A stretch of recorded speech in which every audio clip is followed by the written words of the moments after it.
ପୁଅକୁ ଜୀବନରୁ ଖେଳେଇ ଖେଳେଇକିରି ମାରିଦେଲେ। ଆଉ କି କଦର୍ଯ୍ୟ କରିକିରି ମାରିଲେ। ମୋ କୋଳ ଶୂନ୍ୟ, ମୁଁ ଅନାଥ ହେଲୁ। ଆଉ ତାଠୁ କ'ଣ ସଂସ୍କୃତିଟା କ'ଣ ବହୁତ ବଡ଼ କଥା ହେଇଗଲା? ଦ୍ରୌପଦୀ ମାଆକୁ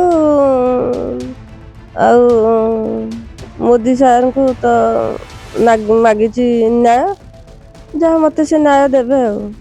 ମେନ୍ ସୂତ୍ରକାରୀ ଯେଉଁମାନେ ସୂତ୍ର କରିକିରି ମାରିଲେ ସେମାନଙ୍କୁ ତ କିଛି ଜରା ହଉନି।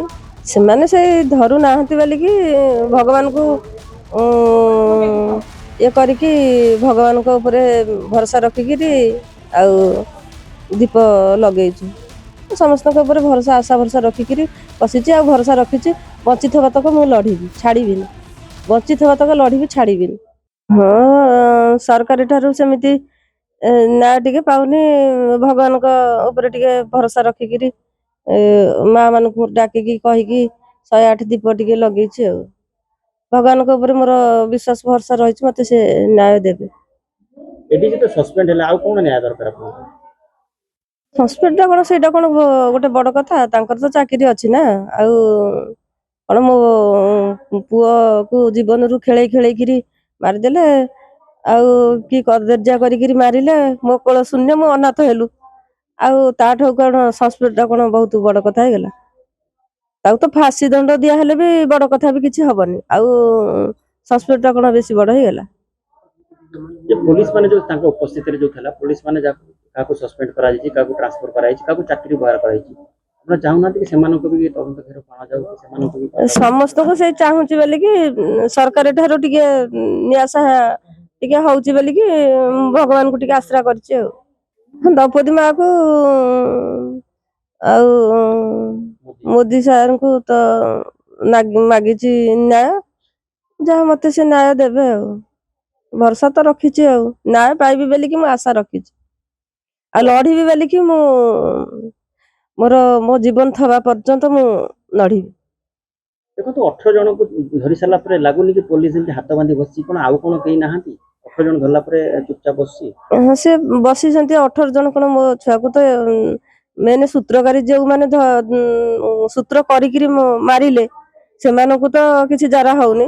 ପୋଲିସ ମାନଙ୍କୁ ତ ସସ୍ପେଣ୍ଡ ହେଇଛି। ପୋଲିସ ମାନେ ତ ନିଜେ ମାରିଛନ୍ତି ସେଇଠି ଫଣ୍ଡ ଉପରେ, ତାଙ୍କୁ ତ ସସ୍ପେଣ୍ଡ ହେଇଛି। ସେମିତି ବି କିଛି ତାଙ୍କୁ କିଛି ଦଣ୍ଡ ଦିଆ ହେଇନି। ସରକାରଙ୍କ ଠାରୁ ମୁଁ ଟିକେ ନିରାଶ ହେଇଗଲା ଖୁଣୁ ଭଗବାନଙ୍କ ଆଶ୍ରା ଧରିଛି ଆଉ।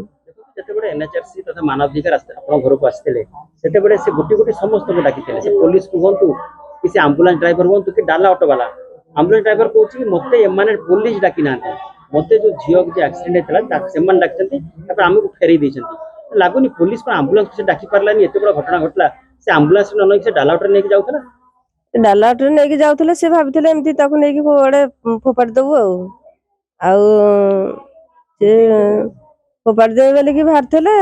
ଆଉ ତାପରେ ଯୋଉ ଭଗବାନଙ୍କ ଆଶୀର୍ବାଦରୁ ଭିଡ଼ିଓ ସୁଟିଂ କିଏ ଫୋନରେ କୋଉ ପୁଅଟି କରିଛି, ତାକୁ ଭଗବାନ ବହୁତ ଭଲରେ ରଖନ୍ତୁ। ତା ମାଧ୍ୟମରେ ଆମେ ଏତକ ଯାଇ କିଛି ପାଇଲୁ। ଭିଡ଼ିଓ ଭାଇରାଲ ହଉଛି ଯୋଉଟା କି ଦେଖନ୍ତୁ, ମାନେ ପୁଅର ଗୋଟେ ପ୍ରାଇଭେଟ ପାର୍ଟ ଅଣ୍ଡକୋଷକୁ ସେ ଜଣେ ମାନେ ଏମିତି ହାତରେ ଧରୁଛି, ଇଏ କରୁଛି, ଯୋଉଟା କି ବହୁତ ମାନେ ଖରାପ ଲାଗୁଛି ଦେଖିବା ପାଇଁ। ସେ ଲୋକ କିଏ ନା ସେ ଉପରେ ବାଲିଆନ୍ତାରେ ମୁଢି ବେପାର କରୁଛି, ତାକୁ କ'ଣ ଧରି ପାରୁନି? ତାର କ'ଣ ଦରକାର ଥିଲା? ଲାଗୁନି ଯେମିତି ସେମାନେ ଶତ୍ରୁତା ରଖି ଏମିତି କରୁଛନ୍ତି। ସେମାନେ ସେଇ ଧରୁ ନାହାନ୍ତି ବୋଲିକି ଭଗବାନଙ୍କୁ ଇଏ କରିକି ଭଗବାନଙ୍କ ଉପରେ ଭରସା ରଖିକିରି ଆଉ ଦୀପ ଲଗେଇଛୁ, ଆଶା ରଖିଛୁ। ନ୍ୟାୟ ନ ମିଳିବ ତାହେଲେ କ'ଣ ଅଛି? ଶେଷରେ କ'ଣ? ନା ନା, ନ୍ୟାୟ ମିଳିବନି ବୋଲିକି ମୁଁ ଦିନେ ଭାବୁନାହିଁ। ନ୍ୟାୟ ମିଳିବ ହିଁ ମିଳିବ। ନ୍ୟାୟ ମିଳିବନି ବୋଲିକି ମୁଁ ଦିନେ ଭାବୁନି। କାହିଁକି ନା ମୋ ପୁଅକୁ ମୁଁ ଜାଣିଛି ଷଡ଼ଯନ୍ତ୍ର କରି ମାରିଛନ୍ତି। ନ୍ୟାୟ ମିଳିବ। ନ୍ୟାୟ ମିଳିବନି କେମିତି? ନ୍ୟାୟଟା ମିଳିବ। ଆପଣ ଭାବୁନାହାନ୍ତି ଯୋଉ ଜିମ୍ ଯୋଉ କରିଥିଲା, ସତ୍ୟବିହାର ଜିମ୍ ଯିଏ କରିଥିଲା, ସେଠି ବି ପୁଅ କିଛି ପଇସା ଦେଇଥିଲା ଏବଂ ସେଠି ପଇସା ମାଗିବାକୁ ଗଲା ବେଳକୁ, ଦରମା ମାଗିବାକୁ ଗଲା ବେଳକୁ ତାକୁ ତଣ୍ଟିଆ ମାରିକି ବାଉଁଶରେ ବାହାର କରିଦେଲେ। ଲାଗୁନି କି ସେ ସତ୍ୟବିହାରର ବି କିଛି? ହଁ, ସେ ପ୍ରଦୀପ ଦେଉରୀର କିଛି ଥବ, ତାକୁ ଟିକେ ଜାରା ହବ, ତାର ଥବ କିଛି ଆଉ। ଯୋଉଦିନ ସୌମ୍ୟଙ୍କର ମୃତ୍ୟୁ ଘଟିଲା ତା ପୂର୍ବ ଦିନ କୁଆଡେ ଜିମ୍ ରେ ଝଗଡା ହେଇଛି, ଗୋଟେ ବହୁତ ଜୋରେ ଝଗଡା, ତାକୁ ନେଇକି ମଧ୍ୟ? ହଁ, ମୁଁ ସେମିତି ତ କହିକି ଆସିଲାଣି, ଆସିକି ମାସେ 45 ଦିନ ହେଲାଣି କହୁଛି ସେଇ ଘଟଣା ତ ସବୁ ଆଉ। ସେଇ ଘଟଣା ସବୁ ଆଉ ମୁଁ ତ ସେ କହୁଛି ସେଇ ଘଟଣା ସବୁ ଆଉ। ଏବେ ଆପଣ କ'ଣ ଚାହୁଁଛନ୍ତି? ଶେଷରେ କ'ଣ ଚାହୁଁଛନ୍ତି? ଶେଷରେ ମୋର ଯାହା ଗୋଟେ ସଂକଳ୍ପ ଅଛି ସମସ୍ତଙ୍କୁ ଶୂଳିଦଣ୍ଡ ହବ ବୋଲିକି ଏତିକି ମୁଁ ଭଗବାନଙ୍କ ଉପରେ ଭରସା ରଖିଛି, ସରକାରଙ୍କ ଉପରେ ଭରସା ରଖିଛି, ସମସ୍ତଙ୍କ ଉପରେ ଭରସା ଆଶା ଭରସା ରଖିକିରି ବସିଛି। ଆଉ ଭରସା ରଖିଛି ବଞ୍ଚିଥିବା ତକ ମୁଁ ଲଢିବି, ଛାଡିବିନି, ବଞ୍ଚିଥିବା ତକ ଲଢିବି, ଛାଡିବିନି। ଆଉ ଗୋଟେ କଥା ଉଠିଛି କି ଓମ୍ କଥା ଯଦି ଆମେ ଚିନ୍ତା କରିବା, ସେ କୁଆଡେ ଯୋଉ ଦିନ ସୌମ୍ୟଙ୍କ ମୃତ୍ୟୁ ଘଟଣା ଚର୍ଚ୍ଚା ହଉଛି ସେଇଦିନ ସେ କୁଆଡେ ଜଗତସିଂହପୁର ଯାଇଥିଲେ କାହା ଘରକୁ? ଆଉ ସେ ଜଗତସିଂହପୁର ସେ କଥା ଗୋଟିଏ ଗୋଟେ ସବୁ ପଦାରେ ପଛକୁ ବାହାରୁଛି ତାକୁ ଗୋଟେ ହ୍ୱାଟ୍ସଆପରେ ମେସେଜ ଆସିଛି, ସେ ସୌମ୍ୟ କୁଆଡେ ନିଶିକାନ୍ତକୁ ଲେଖିଛନ୍ତି କି ଅନନ୍ୟା ମତେ ଧୋକା ଦେଲା, ମାନେ ଏଇଟା ସେଇଟା ମୁଁ କିଛି ସେମିତି କିଛି ମୁଁ କହିପାରିବିନି।